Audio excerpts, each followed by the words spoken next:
ତାଙ୍କେ ଥିଲେ ତାଇଁରେ ପଡ଼ିବେ ଆଜ୍ଞା ତାଙ୍କେ ଯଦି ପ୍ରକୃତ ଥିବେ ହେଲେ ତାଙ୍କେ ପଡ଼ିବେ ଆଜ୍ଞା ଆମ ଘର ପିଲା ହେଲେ ଆମେ ଇଏ ଠିକ୍ କରିପାରିବୁନି ହେଲା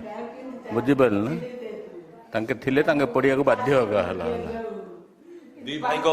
ଦି ପୁଅଙ୍କ ପାଇଁ ଆପଣ ବଡ଼ ବଡ଼ ଘର କରିଥିଲେ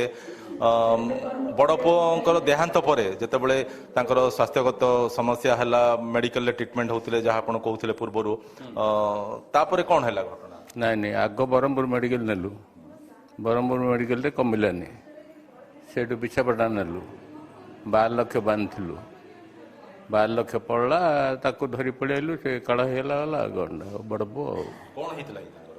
ତାର ପେଟ କାଟୁଥିଲା ଆଚ୍ଛା ପୋଲିସ ଯେତେବେଳେ ଆପଣଙ୍କ ବଡ଼ ପୁଅଙ୍କର ପୁଅ ଝିଅ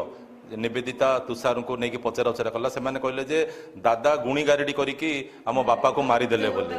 ନାଇଁ ସେ ତୁଚ୍ଛ କଥା ସେ ସାନ ବୋଧ ଆମର ବଲ୍ ଖେଳାଳି ଯେ ଏରିଆ ଲୋକ ସବୁ କାନ୍ଦୁଛନ୍ତି ଆଉ ତମେ ଯାଅ ମାଣ୍ଡିଆ ବୁଲିଯାଅ କରା ବୁଲିଯାଅ ଭାବିନାଣ ବୁଲିଯାଅ ଏରିଆ ଯୋଉଠିକି ଗଲେ କାନ୍ଦୁଛନ୍ତି ହେଲା ହେଲା ହେଲା ବେଲେ ସମ୍ପତ୍ତି ପାଇଁ ମାନଙ୍କର ଲୋଭ ହେଲା ନା କ'ଣ? ବଡ଼ ପୁଅ ତମ ପେଟରେ କ'ଣ ଅଛି ମୁଁ କହିପାରିବି ନା ମୋ ପେଟରେ କ'ଣ ଅଛି ତମେ କହିପାରିବ କି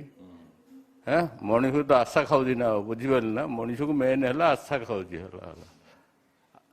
ତାଙ୍କର ସେମିତି କ'ଣ ଅଭାବ ଥିଲା କି ତାଙ୍କ ବାପା ତ ବହୁତ ସମ୍ପତ୍ତି ରଖିକି ଯାଇଥିଲେ। ଆଏ ଆମ 2 ପୁଅ